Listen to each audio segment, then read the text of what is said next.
RJ from Game News USA here, and today I have another game that I want to go over the reviews for. Yes, it's about 6 months old, but hey, I didn't start this YouTube channel before that, so, you know, we're going to do it now because I'm trying to get caught up in all the great games of 2024, so we can kind of round it all up and figure out a game of the year later on. So, without further ado, let's get right into the game. But first, please remember to like, share, and subscribe. Much appreciated. We have Prince of Persia The Lost Crown, which got an 86 on Metacritic. It had 82 positive reviews, 1 mixed, no negative. We'll definitely go over some of these, especially the mixed. We'll look at the user score, which was an 8.5, which is pretty close to what the critics say. And that's about where I rate the game, about 8.5, personally. I enjoyed the game very much. I thought it was really fun. I thought the combat was good. I liked the Metroidvania aspects to it. So let's get into some of these perfect scores. Attack of the Fanboy says, it was a superb Metroidvania that reignites the franchise in exciting ways and only gets better the longer you play it. Meticulously crafted platforming mixed with exhilarating combat makes for a game that is nearly impossible to put down.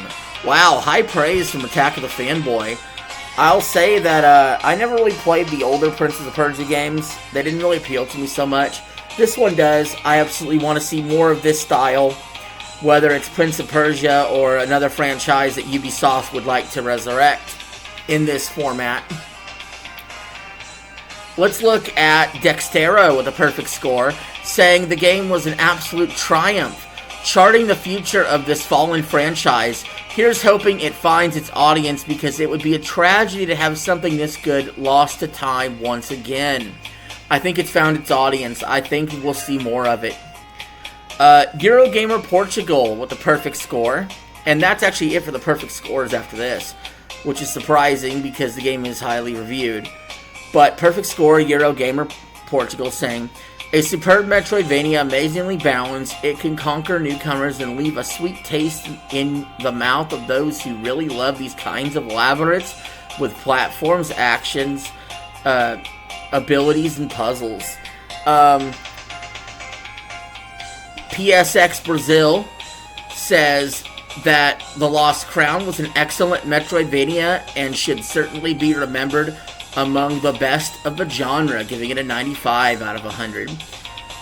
With also a 95, Mira Station said The Lost Crown is one of the best Metroidvania games we have played and a splendid return that we did not imagine even in our wildest dreams. Game Informer. If any of you used to subscribe to the magazine like I did, I can't believe we're still around. They gave it a 95, saying The Lost Crown makes it hard to put the controller down. That's the second time we've heard this from reviewers. Constantly urging players to follow its paths just a little further. Yeah, I got that feeling. Following its precedent pull to explore more of the Mount Quoth is easy, though, thanks to how good it feels to do so. Yes, it does. And it also said they had first-rate platforming.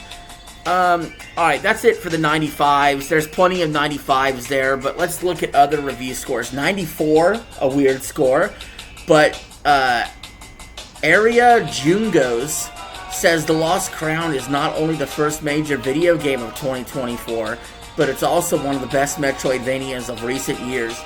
Yeah, I think this will definitely be in the Game of the Year discussion. I definitely don't think it'll win it. But is it in that top 10-ish area? Absolutely, it's got to be, right? I mean, just off the Metacritic alone. La PS4 gave it a 93, another weird score, saying Prince of Persia The Lost Crown is the long-awaited triumphant return of the franchise. A lot of these reviews are saying this. It is a triumphant return. It's been long-awaited. So I'm going to try to avoid reviews that say that. We get it. We've been waiting.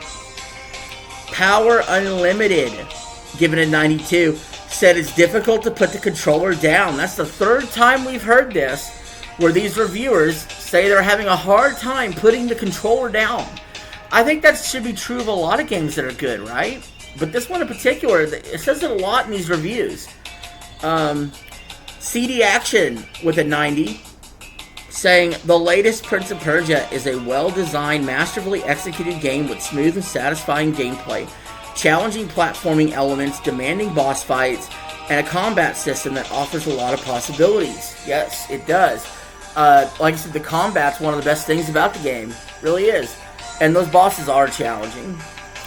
IGN France, 90, says, in a nutshell, deep combat, impressive acrobats, traps and puzzles, complex bosses, interesting characters, temporal powers, and a carefully thought out presentation. That is about how I feel about the game. I would give it an 8.5. So would Metacritic. So would the user scores. But when you got to round up like IGN France does, 9 out of 10, I would be rounding up, not down, on Prince of Persia. Noisy Pixel with a 90, saying Prince of Persia Lost Crown is an unapologetically stylish and sleek Metroidvania action-adventure that boasts magnificent movement and brilliant boss design. Yes, I would agree. A ton of 9 out of 10s. Just an overwhelming amount, 9 out of 10s, 90s, whatever you want to call it. I'll read one from GameSpot. We like doing GameSpot here. They said, it's a sea of change for the long-running series, and almost as dramatic a shift as Sands of Time was when it took the classic platformer series into 3D. Yeah, this series has definitely changed over the years. The old 2D, the 3D, now we're back to 2D. Yeah, I mean, you love to see that evolution in a long-running series like that that's kind of a B-level series. Let's see what else we got here. How about Games Channel with an 87, another weird score, saying, be it masterful design of the semi-open game world divided into 13 die biomes, the continuous introduction of new hero abilities, the thrilling duels with a huge range of enemy types, the challenging puzzles and boss fights, the scope, which is more extensive than ever, this game is worthy. Yes, yes it is. Let's go with an 8 out of 10. Screen Rant says, The Lost Crown is a great addition to the Metroidvania subgenre that offers players unique combat and all-around good time. A pretty standard, bland 8 out of 10 review from Screen Rant. Nothing really jumped off the page there. Solid, though. Very solid. VGC, something similar, 8 out of 10. Games Radar, 8 out of 10. Tons of 9s, tons of 8s. You know, 90s, 80s, however you want to say it. And that's to be expected with a game that's like 85. You're going to have a tons of 9s, a ton of 8s. You got some perfect, and you got some below 8s. So let's just skip through a lot of these 8s. There's so many 8s here. Let's get to a 75. Prince of Persia takes the series on a new path. It is a great proposal for this Metroidvania. And of course, we have several changes in its story. We have ingenious puzzles and fast-paced combat at the start of the game. At the start of the game is slow, and the bad graphics make it... Ooh, bad graphics. Ooh, gamers RD, do you not understand art style? Those graphics are not bad. Wow. Let's get to the one single mixed review, shall we? Who's the turd in the punch bowl? Who's the one that might have prevented this game from reaching a 90 on Metacritic? The turd in the punch bowl is none other than Inverse with a 6 out of 10. A D- for Prince of Persia The Lost Crown. What did they possibly say? They said, in its combat and tricky platforming sections, Lost Crown is mostly a blast. The problem is that it's surrounded by dull exploration, frequently underwhelming bosses, and enough small frustrations to keep it from greatness. I'm baffled at how little it dives into its unique story. Wow. That is like, you have like 80-something reviewers saying one thing, and this one reviewer, Inverse, is like, nah, those bosses ain't good enough. this game isn't good enough, you get a 6 out of 10. And that's the mixed review. What do the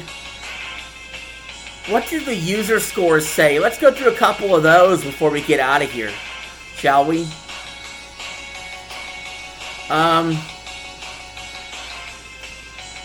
Alright, let's do someone that give it a perfect score.